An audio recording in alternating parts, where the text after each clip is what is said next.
O evento mais esperado do ano para os investidores do mundo inteiro, a reunião anual dos acionistas, dos sócios da Berkshire Hathaway, foi de novo, pelo segundo ano consecutivo, online por causa do coronavírus, mas como todos os anos, ofereceu grandes surpresas e deu o que falar para o público em geral do mundo inteiro. Charlie Munger e Warren Buffett, os dois velhinhos que são nossos faróis, nossas estrelas polares dos mercados, deram muitas indicações sobre a filosofia deles no de investimento nesse ano e no futuro. Lembrando que ambos têm 90 e tantos anos.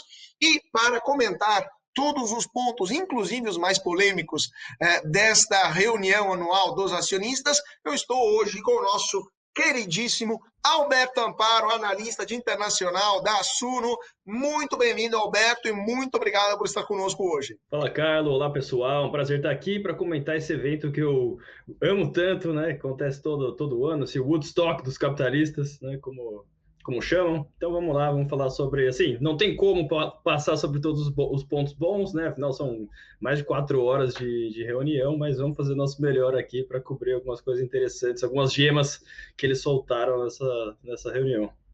Pois é, mas antes de começar, eu sempre lembro a vocês de se inscrever no canal, deixar aquele like maroto, o seu comentário também, que ajuda muito o nosso trabalho, e também compartilha esse vídeo com o seu amigo que investe no exterior ou que é sócio da Berkshire Hathaway, então ele poderia estar até presencialmente, quando reabrirem as coisas, nas próximas reuniões da Berkshire, as próximas reuniões anuais da Berkshire Hathaway.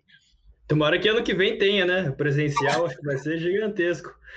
O Buffett até fez um comentário bom, ele falou assim, quando o pessoal fala que a gente está ficando velho, eu acho que eles estão falando do Charlie, E você parar para pensar, ele falou assim, tem um ponto positivo, O Charlie tem 97 anos, então você parar para pensar daqui a 3 anos, o nosso management vai ser um dos managements que envelhecem numa taxa mais baixa, Que o Charlie vai estar envelhecendo a 1% ao ano.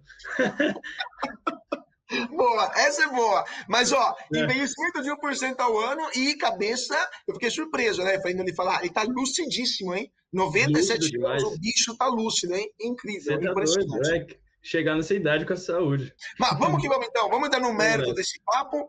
Alberto, vamos conversar, então, sobre esses pontos que foram salientados, que foram levantados pelo Charlie Munger e pelo Warren Buffett. Primeiramente, obviamente, a reunião, como o Alberto falou, durou 4, 5 horas, Ela começou o vídeo às 1h30 da tarde aqui no Brasil, terminou quase 6h30 da noite, 6h30 da tarde, assim, foi bastante longo.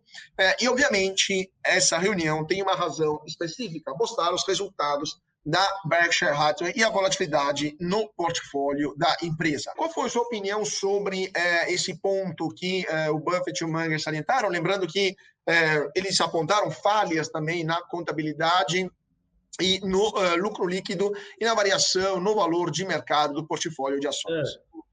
Não, é basicamente isso mesmo, Assim, não é uma falha, mas eles atentam que por causa das novas regras de contabilidade, toda a volatilidade do portfólio de ações que eles têm, isso daí ela vai para o lucro líquido da empresa. Então, se você olha, por exemplo, no primeiro trimestre de 2020, que tinha sido impactado pelo coronavírus, o portfólio desvalorizou, 40 bilhões de dólares. Isso aparece lá como se eles tivessem tido um prejuízo de 40 bilhões de dólares, sendo que não é verdade. Assim, simplesmente foi o valor de mercado das ações e eles não consideram que volatilidade é risco, nem que o mercado é eficiente. Então, eu acho que assim, o primeiro ponto que a gente tem que ressaltar é quando vai olhar para a Berkshire Hathaway, olhe para os operating earnings, para o lucro operacional, para você realmente ver como que a operação da empresa está se desenvolvendo, e não olhe para o lucro líquido, porque ele vai estar impactado por essas contabilmente por esses resultados. Basicamente é isso, E além disso, você tem que olhar os hidden earnings, que são o lucro das empresas que eles têm participação, que eles têm ações, mas não controlam.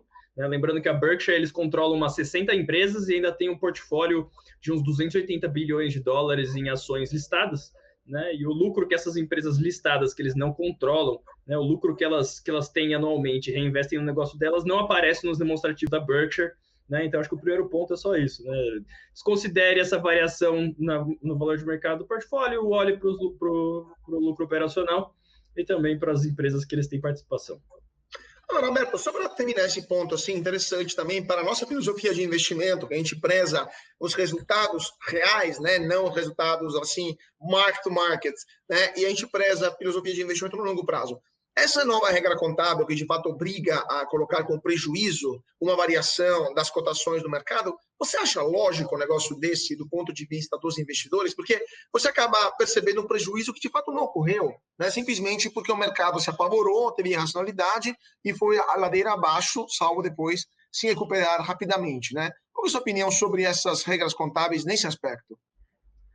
Olha, eu acho que pro intuito do Buffett e do Munger, que é comprar empresas, não para você tradar, mas como um sócio, isso daí não faz sentido, né? Mas como você tem que definir um padrão para matar vários coelhos com uma cajadada só, né? Eu imagino que existam empresas que comprem ativos no mercado e que realmente não estão comprando como um sócio, né? Estão, entre aspas, tradando. Então, em alguns casos, isso daí pode ser mais útil, né, para você analisar a empresa. Enfim, eu ficaria longe dessas empresas que tradam ações, mas no caso do Buffett e do Munger não faz sentido, né? Mas quem sou eu para criticar a regra contábil adotada pelo Generally Accepted Accounting Principles, né, que é o GAAP, né, dos Estados Unidos? Mas eu não utilizaria, mas eles já falam em Sim, todas sim. as oportunidades que eles têm, então é só você desconsiderar isso daí e olhar para o que realmente importa. Com certeza, com certeza.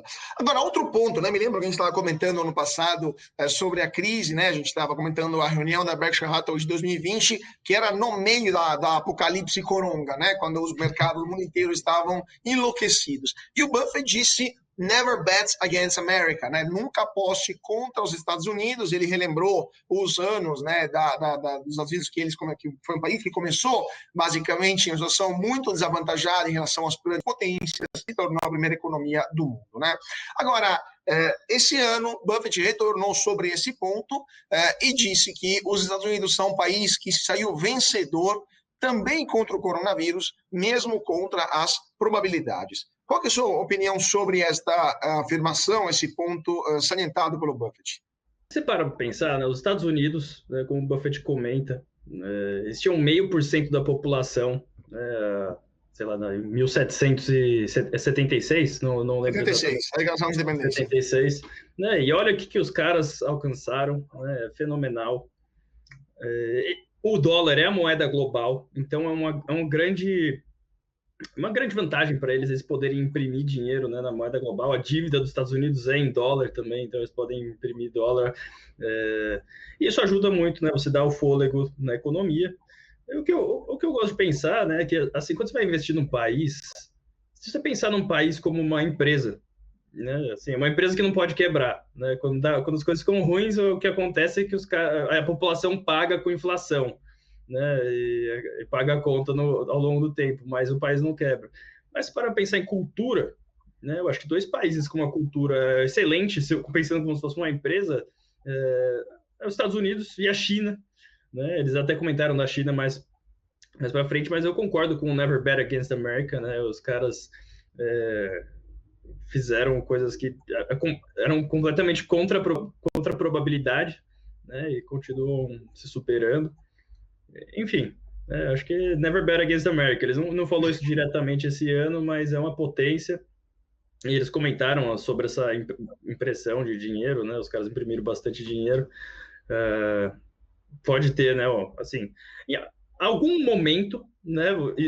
Quando se você imprimir muito dinheiro, vai ter inflação. Né? Se eles quiserem dar $1 milhão para cada americano, né? Era fácil. Lá tem 300 milhões de pessoas, era só você imprimir 300 trilhões de dólares e dar para todo mundo, né? O que, obviamente, né, ia gerar inflação, ia pôr em questionamento o dólar ser a reserva global, a moeda global, né?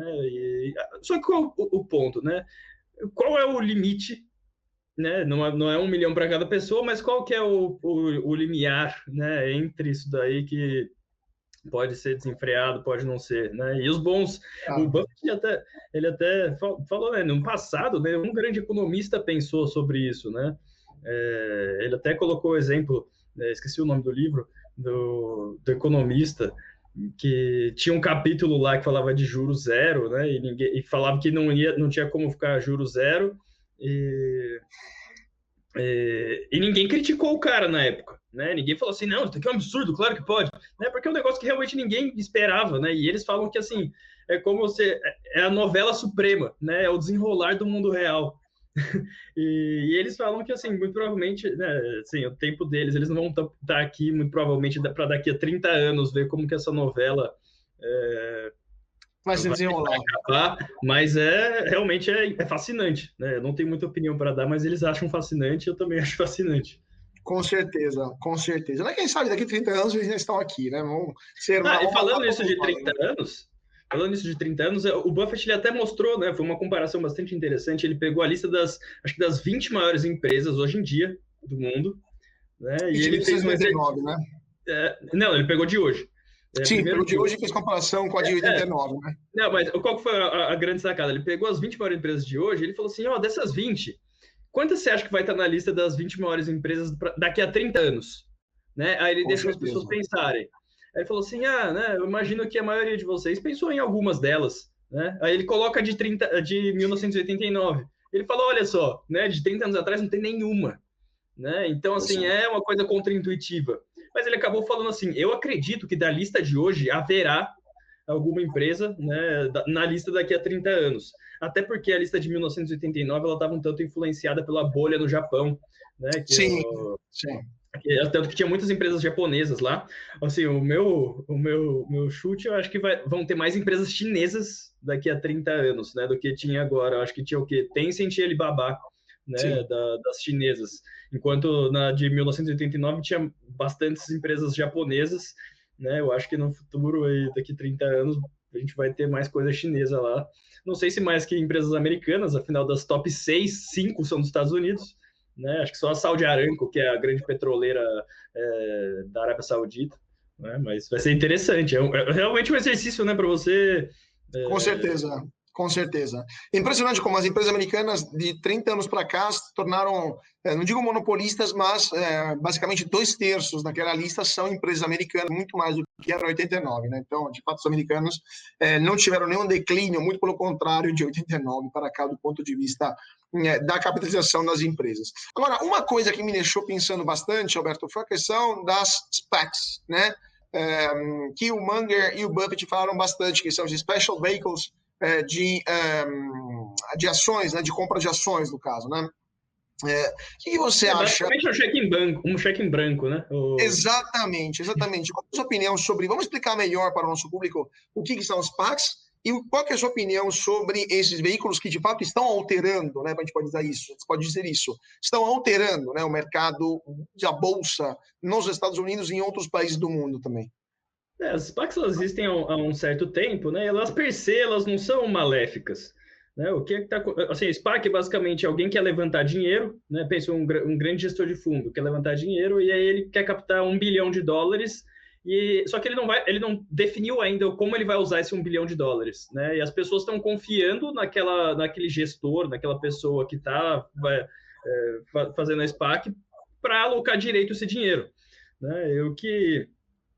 O que acontece é que você vê que um mercado, um bull market, né, em que parece que qualquer coisa que você faz sobe e te dá dinheiro, né, tá cada vez mais até famoso aparecendo, né, o cara é um ator famoso, lança uma SPAC, nossa, capta um monte de dinheiro, né, enfim, diversas personalidades aí fazendo SPACs, e as pessoas vão nessa storytelling, né, nessa narrativa.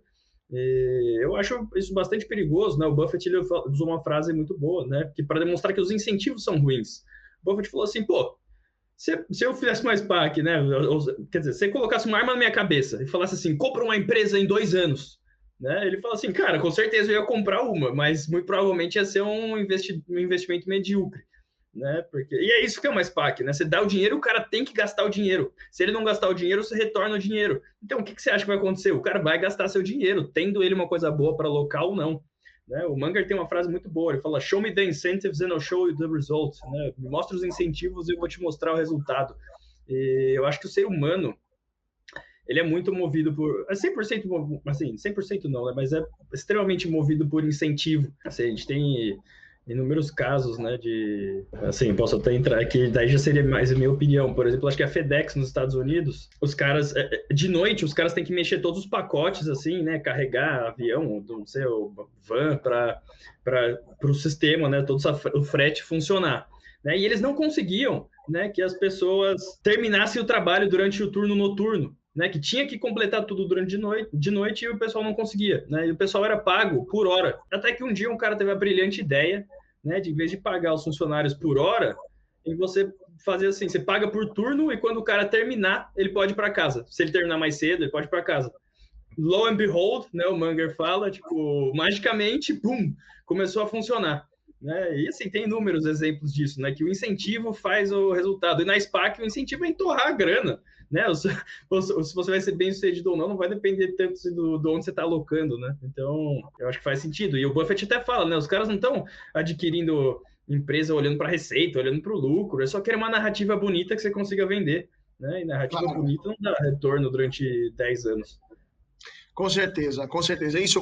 O problema é que isso pode acabar afetando também os investimentos nos mercados e levando para o alto empresas que, na verdade, não deveriam estar lá. Né? Então, vamos ver o que vai acontecer com as SPACs e com o mercado movimentado por elas.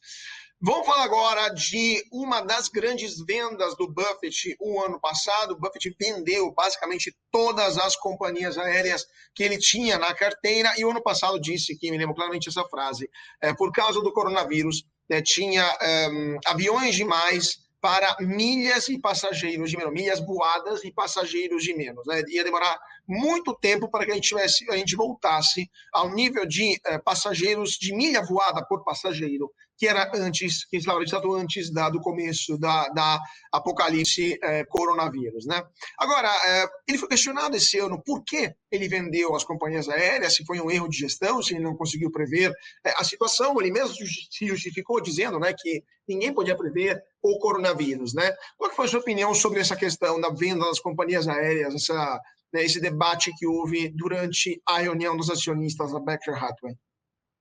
Bom, eu acho que, né, com o benefit of hindsight, né, que é quando você olha para trás e vê o que foi o melhor, o caminho que aconteceu, é muito fácil você falar que foi um erro ele ter vendido. Né? Nossa, as companhias aéreas subiram para caramba, né? O Buffett vendeu, ele perdeu a mágica.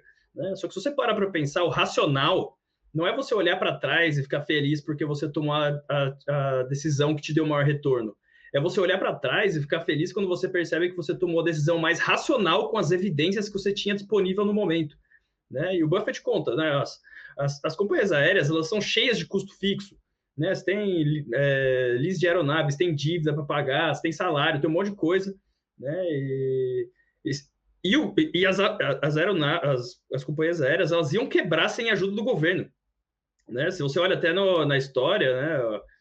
Tem companhias aéreas que já quebraram, né? Daí os acionistas, eles perdem a participação, mas a companhia aérea, ela continua operando, né? Só muda de mãos, né? O equity. E o Buffett conta, né, que assim, o governo ele imprimiu dinheiro e deu dinheiro para as companhias aéreas, né? Ele deu grants, né, para as companhias aéreas. E pensa assim, eles donos de 10% das companhias aéreas. Imagina o governo imprimindo dinheiro, né, que inflaciona, né, a economia da população inteira e dando dinheiro indiretamente para Berkshire Hathaway. Né? Ele fala assim, cara, se a gente não tivesse vendido, talvez o que acabasse acontecendo com as companhias aéreas não ia ser o que aconteceu. Né? Porque, imagina, para evitar manchetes e tudo mais, o governo imprime dinheiro e dá para Warren Buffett. E talvez eles não tivessem ajudado as companhias aéreas se eles tivessem 10%. Né? Então, o Buffett diz que agora é muito fácil você falar isso, né? Mas ele acha que foi melhor para a indústria aérea eles terem vendido o dinheiro, vendido a participação. Afinal, eles conseguiram receber esse dinheiro e agora, né, não quebraram nem nada, mas na hora, com as evidências que ele tinha, é exatamente o que você falou no começo. Né? Ele não sabe como que ia voltar a demanda, como que iam voltar as coisas, para saber se valia a pena manter a posição. Né? Existiam muitos aviões, né? Se você volta com a demanda baixa, tem muito avião, eles começam a brigar em preço, né? E o acionista sai perdendo. Enfim, né? Eu acho que faz sentido. Né? Quando mudam as circunstâncias, o que faz sentido é você mudar seu pensamento. Né? Tem gente que acha que mudar de ideia, né? Assim, nossa, o Buffett errou, o velhinho está perdendo sua mágica. Cara, eu acho que a mágica dele é literalmente mudar de ideia, né? Assim, as pessoas que não mudam de ideia que são irracionais, porque você nunca vai interpretar corretamente o mundo real todas as vezes, né? Então, Com acho que certeza. isso é... Com certeza, com certeza. Agora, falando de racionalidade, vamos falar de caixa, né? A Berkshire Hathaway ainda tem 15% do seu valor em caixa, né? E eles não gastaram caixa. Eles foram questionados. O que você achou da resposta que eles deram a esta questão? Bom, acho que tudo faz parte do que é Berkshire Hathaway, né? Assim, a gente olhar como está a economia agora é uma coisa muito fácil, né? Fala assim, nossa, devia ter comprado tudo naquela barganha. Mas se você parar para pensar, né? A Berkshire Hathaway tem o quê? 700, 800 bilhões de dólares em ativo. A posição de caixa dos caras é gigante, tipo de, sei lá, era de 100 bilhões de dólares, cento e pouquinho, mas se parar para pensar, é uma posição de 15% dos ativos, né? Que é uma reserva de caixa que é saudável você ter, né? Uma reserva de emergência dessa. E sem falar que, assim, eles, na operação de seguros, né? Eles têm a operação de seguros maior do mundo, eles seguram, né? Vários tipos de eventos que são eventos de cauda longa, mas que podem, né, ter que pagar, né, uma casualidade muito cara, tipo terrorismo, terremoto, furacão, né? Então eles têm que ter essa reserva de grana. E se as coisas não tivessem agido da forma que agiram, né? O Buffett conta que de vez em quando, uma vez cada 50 anos, o dinheiro fica escasso, né? E nessa hora ele não pode estar numa situação em que a Berkshire precisa da ajuda de estranhos. E mais, ele não pode nem precisar da ajuda de amigos, né? Então acho que a Berkshire é a pintura deles. Eles falam que a Berkshire ao longo do tempo ela foi desenhada como um mecanismo um savings mechanism, né? Um mecanismo para as pessoas pouparem o dinheiro. Então ela tem que ser uma fortaleza. E assim, eles não é como se estivessem nadando em caixa que realmente não tem nenhuma utilidade, né? Assim, ele fala que assim, aquele evento que tem 0,01% de chance de acontecer, eles têm que conseguir passar por ele, né? E você gastar 80 bilhões sem ter evidências de que vai ficar tudo bem, é você dar margem para aquele eventinho de cauda longa que pode te tirar do jogo, né? E eu percebo que assim, eles evitam a qualquer custo o risco de ruína, que é coisa que assim, muitas vezes a gente na vida a gente não dá muita atenção, né? Mas esses riscos de ruína acontecem. Por exemplo, o Bill Gates, né, quando ele era jovem, ele foi um cara com muita sorte, né? Ele estava numa escola, se não me engano, em Seattle, né? Porque tinha um cara na diretoria, que era um cara da Força Aérea. Esse cara da Força Aérea, ele achava que computador era muito importante para os jovens e por isso eles compraram umas máquinas animais, né? Para colocar naquela escola, né? Então, você foi ver, assim, a chance, se calcular, tipo 1 em 1 milhão a chance do Bill Gates estar lá, né? Mas ele estava lá naquela escola, 1 em 1 milhão, né? Ele e o Paul Allen também, que era o cofundador. O cofundador. E o Gates conta que tinha um terceiro, o Kent, eu esqueci o nome dele inteiro. E ele fala que o Kent era o melhor da classe, não era nem ele. E eles eram super amigos, eram melhores amigos os três. E o que aconteceu? Ele fala que, do mesmo jeito que ele foi muito sortudo de ter esse evento em 1 em 1 milhão, o Kent teve um evento de 1 em 1 milhão, só que pro lado ruim. Ele foi fazer montanhismo naquela época e ele morreu. O cara morreu, o amigo do Gates. E o Gates fala que, assim, com certeza ele teria fundado a Microsoft junto, né? Então, isso é um evento de cauda longa. E é isso que o Buffett e o Munger, eles querem se proteger. Mesmo que as pessoas não pensem nisso, né? Eles, em seguras, já pensam em pandemia, né? Mesmo antes de acontecer a pandemia, apesar que o Ajit Jain, né, que é o gestor de seguros da Berkshire Hathaway, ele falou que eles não estavam precificando muito bem isso daí antes. Quem tava, né?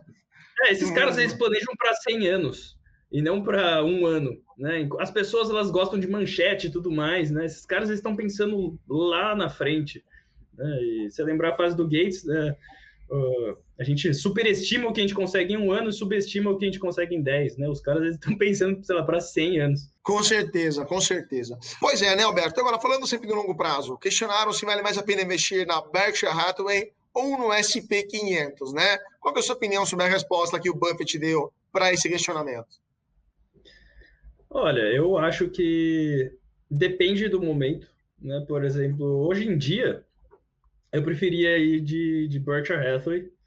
Você para pensar uma empresa não sei exatamente o valor de mercado hoje, deve estar valendo uns 600 e poucos bilhões de dólares. É uma empresa que ela gera mais de 30 bilhões de dólares de caixa por ano, né? O que vai dar o quê? Uns 5% de yield de geração de caixa. Só que é uma seleção de negócios, assim, a qualidade dos negócios da Berkshire Hathaway é muito superior ao average, né? A média das 500 empresas do SP500. Eu acho que no momento atual, né, se você olhar o SP500, ele está sendo negociado ao quê? Mais de 25 vezes o lucro, né, das empresas, né, que daria um yield menor do que 4%. Eu acho que depende, né? Depende do momento. Um crash, se a Berkshire Hathaway não cai tanto, o SP vai para a vala, talvez seja o SP500. Mas eu acho que ela é um ativo para você manter seu dinheiro e ter essa geração. Porque assim, ela já gera caixa, né? Ela gera esse caixa consistente, ela vai ter um certo crescimento que não vai ser tão elevado, né, ao longo do tempo, porque ela já tem muito tamanho, né? Assim, é muito difícil você alocar tanto dinheiro e ter rentabilidades brutais, né? É difícil, né? O próprio Buffett, né? Quando ele falecer, o que vai acontecer? Ele vai deixar 90% do dinheiro dele no SP500 e 10% em Treasury Bonds and Bills, né? Tipo, título de renda fixa dos Estados Unidos. Só que, né? Isso daí não vai ser feito em um segundo, né? Vai ser, acho que ao longo de 12 anos que ele vai liquidando e vai investindo no SP. Por quê? Porque o SP500 é algo bom para você comprar, né? Fazer aquele dollar cost averaging, comprar todo mês, né? Você compra caro, compra barato. Porque se você comprar o SP500 num alto do ciclo, comprar todo o seu dinheiro lá, você garantiu retornos, né? Não muito atraentes por bastante tempo, né? Então, é exatamente por isso que o Buffett ele vai aportando ao longo do tempo, né? Enquanto a Berkshire, ela é uma empresa que você consegue ter uma noção melhor do valuation dela, né? Claro. Eles têm as joias, tem a operação de seguros, né? Os caras têm a Berkshire Hathaway Energy, tem a Burlington Northern Santa Fe, que é a ferrovia deles, né? A Berkshire Hathaway Energy é a parte de energia. Eles têm a portfólio de ações, né? Que é a maior parte a Apple, Bank of America, né? E eles, assim... Então, é uma empresa que você consegue... Você faz valuation da parte de manufatura deles também, né? Então, é um negócio que você consegue avaliar melhor, né? E, enfim, são dois veículos e acho que é situacional, né? O Munger, ele já falou, pô, eu prefiro a Berkshire. O Buffett, ele é mais recatado, né? Mais na dele. Mas vamos falar justamente, então, vamos falar polêmica. Vamos para polêmica mesmo. Agora eu quero ver o parque, né, o circo pegar fogo.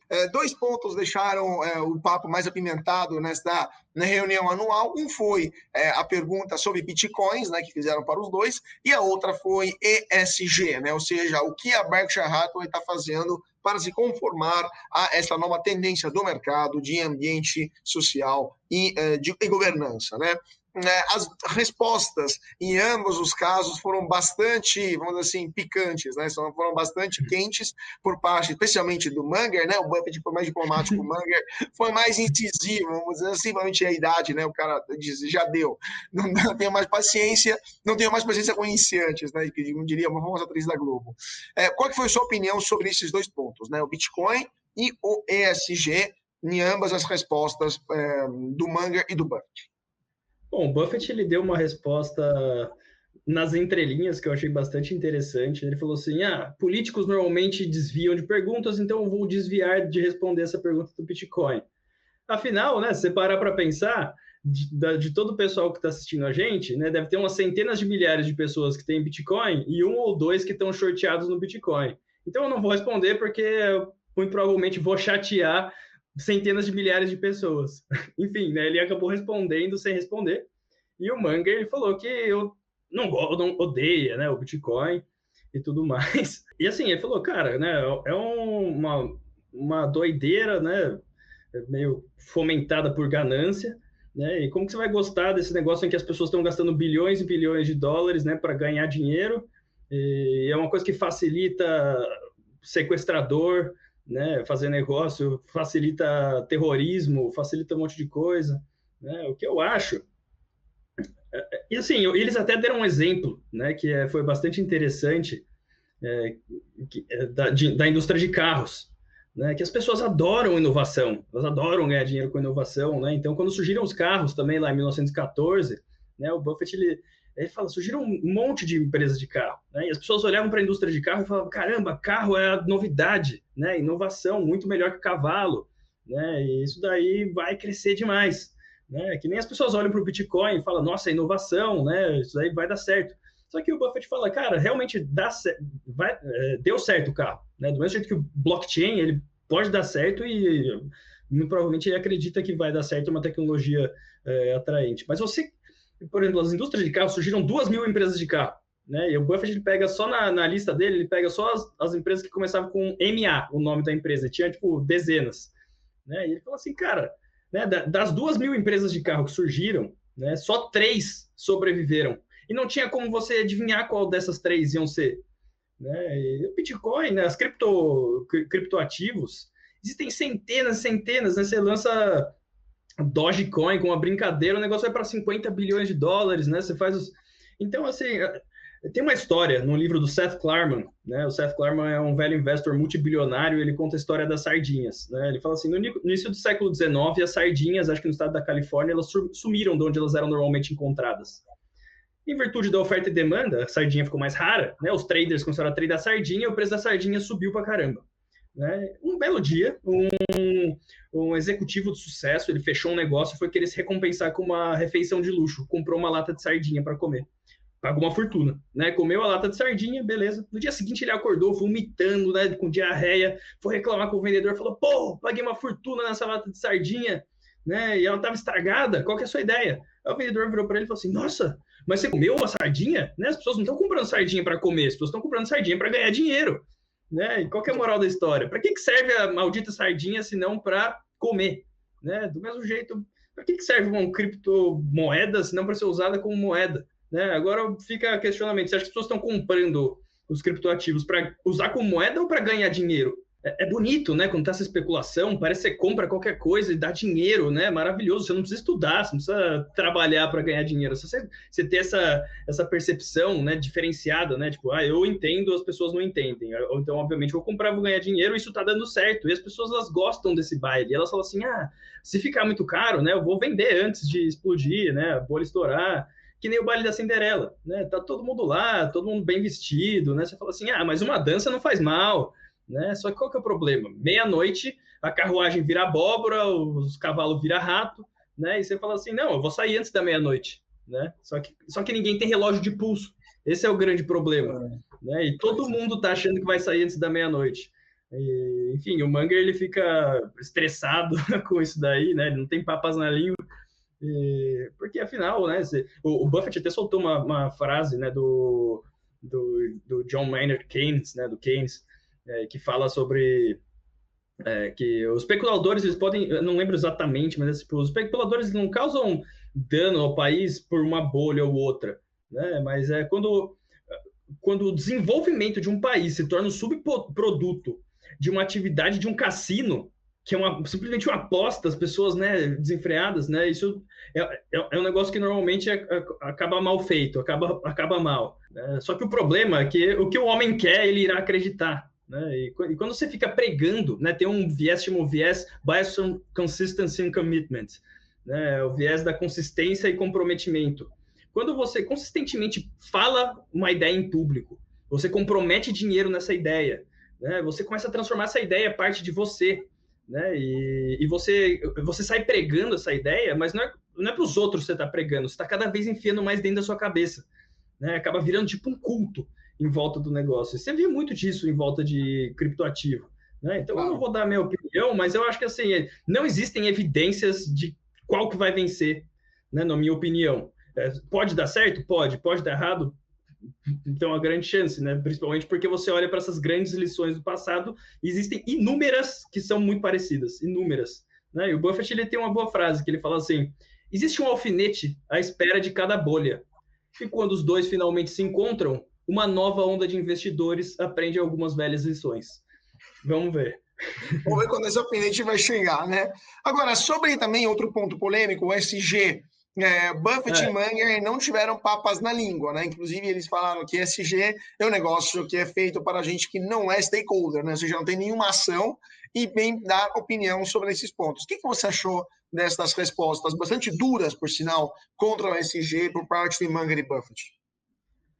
O que acontece é que as pessoas são muito cheias de opinião sem terem estudado extensivamente o assunto. Esse que é o problema, né? Assim, as pessoas estão cobrando que eles façam coisas a respeito, e as pessoas que estão questionando eles, elas acham que elas sabem a resposta. E como o Munger disse, né, eles são um pouco mais modestos, eles reconhecem que eles não sabem a resposta, como solucionar o problema. Né? Então, por exemplo, os caras falam, na parte de energia, constrói um monte de painel solar, faz um monte de catavento lá, os geradores eólicos, né, para ser verde, né, como se fosse simplesmente fazer isso. Né? E eles não param para pensar que para fazer isso você tem que ter uma estrutura de transmissão gigantesca, a qual eles estão investindo bilhões de dólares para fazer. Né? Você tem lugar que venta, você tem lugar que tem sol. Você tem que construir toda a infraestrutura para levar a energia de onde faz sol para onde não faz muito. Né? E as pessoas elas acham que é só assim, aponta o dedo para a empresa que tem dinheiro e faz agora. Né? Sendo que não é assim que funcionam as coisas. Porque as respostas não são claras. Né? Toda escolha é uma renúncia, né? E as coisas não são binárias. O que acontece é que hoje em dia você tem esse clubismo em que é mais ou menos você se identifica com um grupo e tudo que o seu grupo tem de opinião você é a favor e tudo que o grupo oposto tem de opinião você é contra. Só que se você parar para olhar para a realidade, ela não é binária. Né? Então a gente gosta muito de apontar o dedo para os outros, mas o melhor lugar para a gente apontar o dedo normalmente é para o espelho, né? Porque a gente não percebe nossas próprias falhas. Né? Então, acho que assim, o Munger ele tem uma regra que ele fala que ele não tem que ter opinião sobre nada se ele não souber falar os argumentos da ideia oposta melhor que a contraparte. Eu acho que essa a gente chama de Iron Rule, né? A regra de ferro. E eu acho que se a gente começasse a agir mais com a Iron Rule, eu acho que ia melhorar um pouco, né? Porque assim, a humanidade tem que se unir como um grupo, né? Todo mundo, assim, isso seria o ótimo, né? E não você brigar, ficar esse clubismo. Né? Por que a China está ganhando? Porque a China, né? Não estou falando que eu gosto das coisas, das atrocidades que aconteceram lá, né? Mas lá eles têm um partido. Né, eles conseguem planejar para 30 anos na frente, para 40, 50, 100 anos na frente. Aqui no Ocidente, a gente tem um clubismo que a cada 4 anos muda. Então, você vai lá o governo, planta uma sementinha, ela começa a crescer, dá 4 anos, entra o próximo, pisa em cima da plantinha e planta outra. Você nunca vai ganhar de um país que planeja para 50 anos na frente. Claro. Então, eu acho que reconhecer algumas coisas assim, né, assim, ser mais modesto, como o Munger disse, que não tem as respostas e a gente só está tentando chegar no mais racional a ser feito. Né? Eu acho que isso faz sentido. E eu também não tenho resposta nenhuma, obviamente, sobre como solucionar. Nem você nem eu temos essa resposta, né? E nem o Warren Buffett e o Charlie Munger. Então vamos ter que aguardar o ano que vem para ver se na sabedoria acumulada eles vão ter, e na aproximar-se dos 100 anos, eles vão ter mais respostas para a gente. E a gente tem que ir para lá, hein? Ano que vem a gente tem que fazer isso daqui no presencial. Com certeza, tirando selfie com os caras no fundo. Ano que vem, então, com certeza estaremos lá, seja eu que é Alberto, para mostrar para vocês, ao vivo e a cores, a próxima reunião anual, né, da Berkshire Hathaway. Gente, por hoje é só, mas eu queria agradecer muitíssimo o nosso querido Alberto Amparo. Eu que agradeço, é sempre um prazer estar falando aqui do Buffett e do Munger, sempre um prazer estar aqui na sua presença. Obrigado, pessoal, para quem ficou até o final, agradeço a atenção e até a próxima. É isso aí, então sigam a gente nas redes sociais, no Twitter, no Facebook, no Instagram, no YouTube, nosso site, para ficar sempre atualizado sobre todas as informações que movimentam o mercado de capitais, e nosso podcast, que todo dia sai do forno e vai direto para a sua plataforma iOS ou Android. E não se esqueça, link aqui embaixo dos relatórios sobre mercados internacionais. Mais uma vez, muito obrigado a todos pela atenção e até mais.